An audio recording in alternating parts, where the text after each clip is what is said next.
without further ado, I want to introduce you to Coach Wood.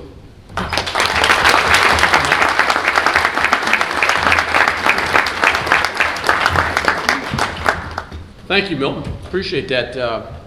Those kind words and also setting the tone for what we're doing and where we're at. But first of all, I'd like to say thanks to the quarterback club, for welcoming us and letting us spend this evening with you tonight, and we appreciate it, and looking forward to coming back sometime soon. And you're welcome at FAMU, obviously, anytime. And we're going to do this thing the right way, because that's the only way I know how to do it. We're going to build it just like we talked about from the ground level.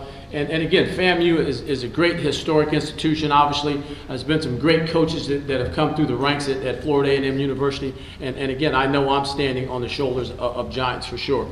And we want to do the right thing by the way of our university, because I'm awfully proud and I'm excited to have the opportunity to be the head football coach at Florida A&M University. They're off or whatever, come see us. If you got a chance, we'd appreciate having you on our campus. Get a chance to show you what we're all about, and try to show you the best time possible, and you're welcome.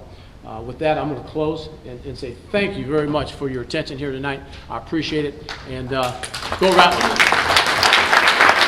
He signed with the Dallas Cowboys in 1986.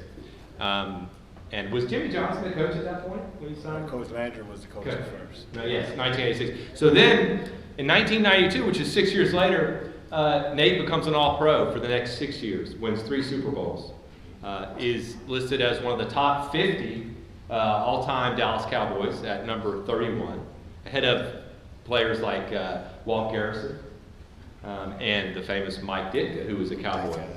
Yeah. So it's my pleasure to introduce Nate Newton.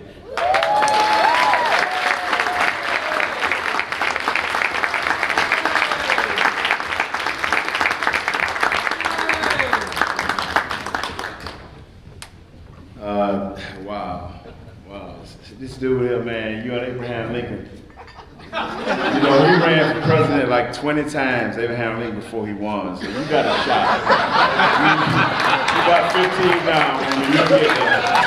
You know what I'm saying? Yeah. But y'all get that $36 a year, maybe we can get this dude going. First of all, my name is Nathaniel Newton Jr. A lot of y'all know me as Nate Newton. Tallahassee Leon, athletic director, stand up. He left. Well, you tell him Hayes played tight end there. He was all everything, and he happened to go to FAM. All right, that's my best friend of over 20-something years. All right, and he's up in Dallas. When I went to Dallas, he went to Dallas. He had season tickets ever since. Thank you. Just let him know that. Jesse Solomon, stand up. So I got to get all this out the way because I don't want to hear this when I get out the door. I played with Jesse. Jesse Solomon did one of the greatest things in the world for me. He used to come over to FAM from Florida State. He told me about a kid named Deion Sanders. He said, but we got this bad freshman coming in. He cold-blooded, he this, he that, he this. I'm like, oh man, forget that dude. He ain't this, he ain't coming to FAM. 20-some years later, that's my best friend. Deion Sanders is my best friend. Thank you, Jesse Solomon. I appreciate it. Mr. Thomas? Yes. Thank you for having me. And when people are talking, you don't take selfies. Okay? So whatever you're doing back there, stop it. Coach Alex Wood, stand up, please. I don't know much about family football. When I left, I've been in the pros, and that's where I've been for the last, whatever. 30 years. You got a tremendous job ahead of you. And whatever it takes, you do whatever it takes. Understand that people are wishy-washy. But if you stay the course, and I'm gonna give you some names that I know. Tom Landry. No matter what nobody said, he stayed the course. Jimmy Johnson, no matter what nobody said, he stayed the course. If you stay the course, you'll be a successful coach.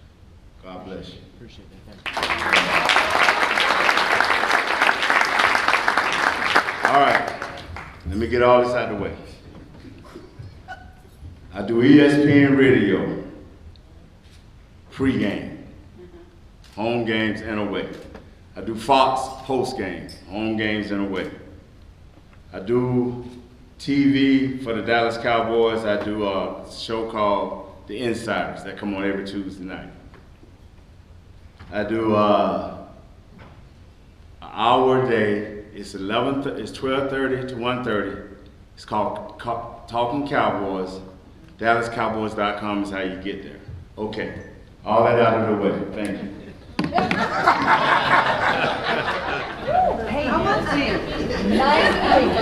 How in the world we as men let a cell phone run our families? Oh yeah, all the fun and jokes are over with now. I don't do speeches. When that man called me, he said, hey man, come talk to our quarterback club. I say, for what? For what? I thought I was talking to all men.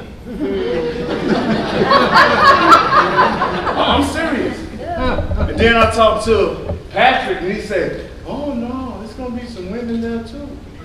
No problem. No problem. If you think I'm gonna write down something, come in here to give to you, to make you feel good, when you should already be at that stage in your life, I ain't got it.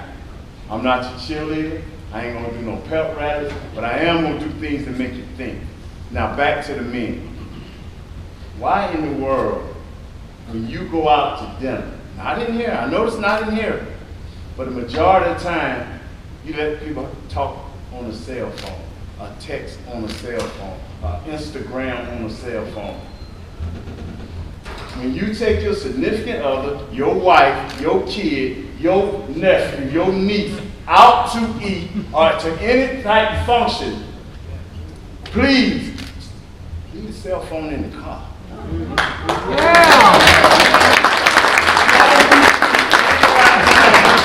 Sit up and tell you how great the world is. That's Jimbo Fisher's job. You know, I'm serious. Yo, man, when did you start shaving? Yeah, I thought you was a punter.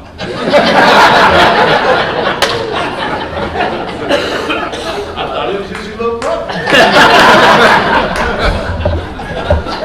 And you know one thing, they hated on Jesus Christ, so Notre Dame, you're going to always be hated. You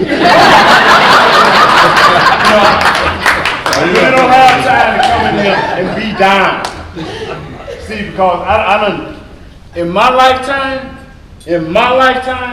I done been as low as you can get.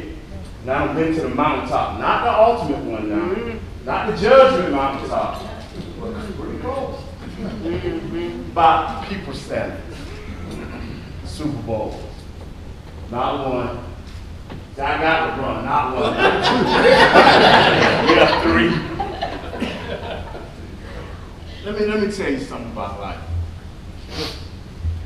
I've never measured my success on what another man thought.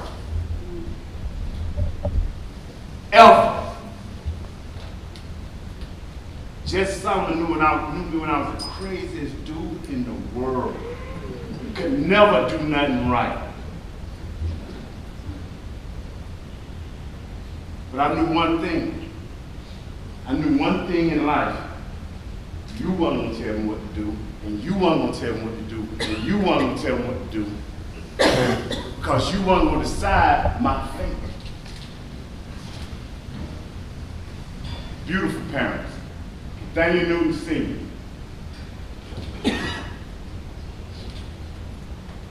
Margaret Louise Johnson Newton.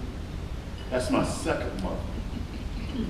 My biological mother, Marcelle, she had issues. So I was raised by another woman, so that's my mother. I'm different than everybody else. I speak truth. I don't play games. I understand what life deals you. Bad times all the time. But you ever just stop and thought them bad times, the people you're hanging around? When you're in bad company, you get bad times. When you're in good company, it seems like things just fall your way. Now, when I was ignorant back at FAMU, crazy and wild, I want to thank Coach Rudy Hubbard. If y'all ever run into Coach Hubbard, thank you.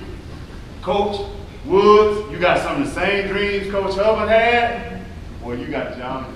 You can't treat people any kind of way and think they're going to like you. Money can't buy you friends. I tried it. I mean, I gave away millions.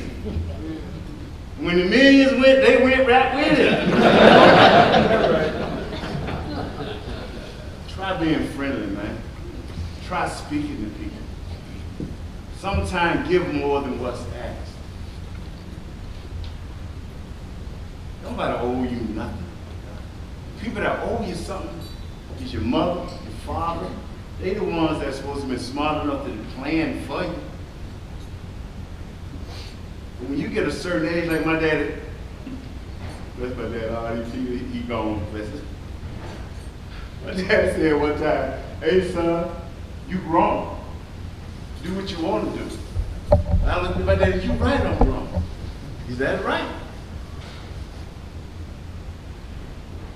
I looked at him, he said, you proud you grown too, right? I said, yes, sir. He said, you know, a man will figure it out. I said, yes, sir.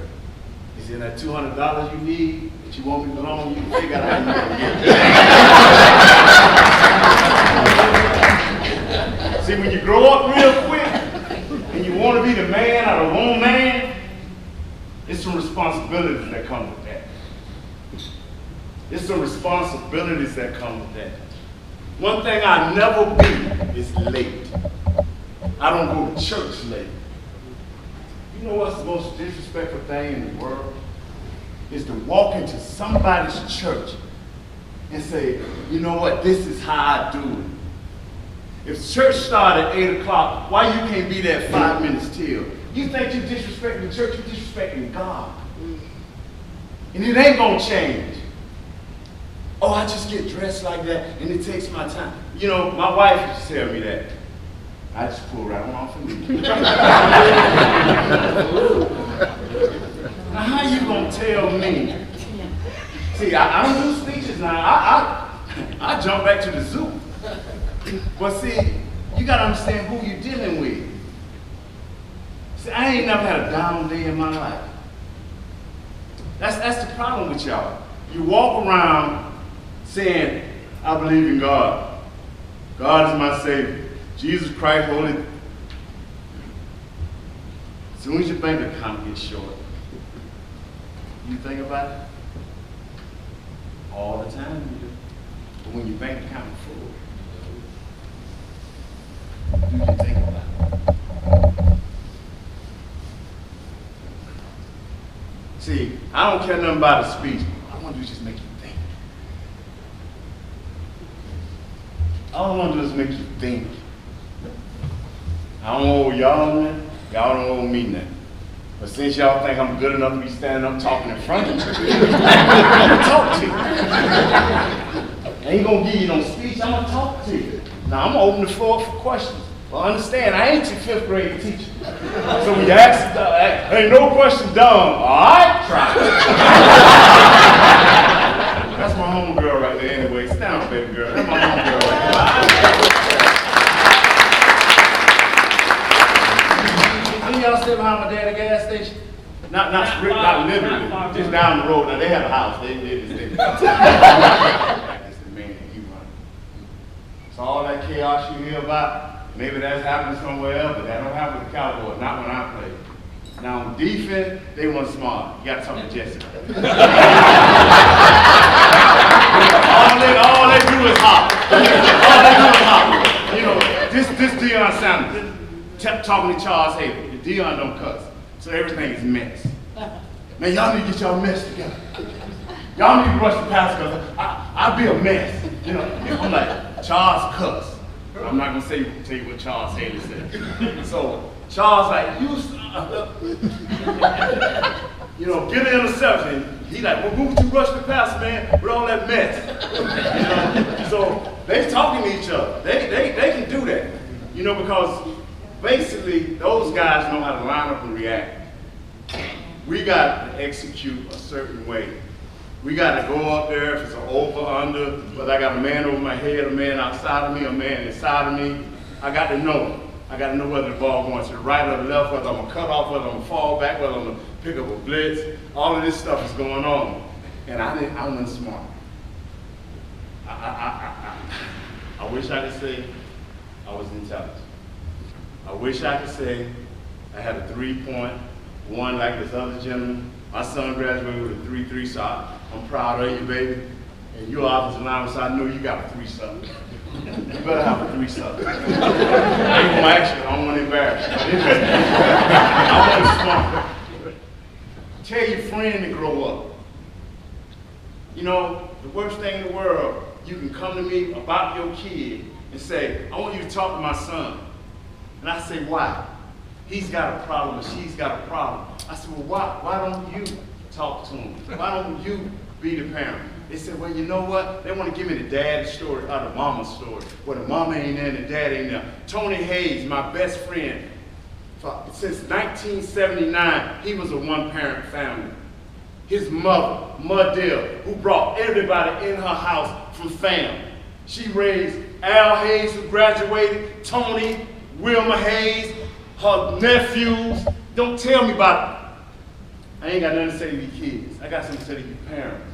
Stop being their friends. Stop themselves.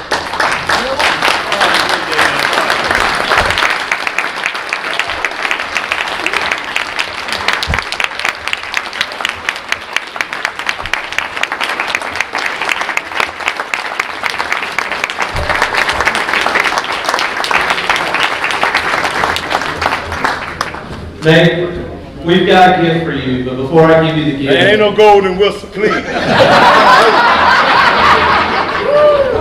Listen, you just coached us as good as we've been coached. And that was outstanding. Please, for Coach Nate Newton, one more time.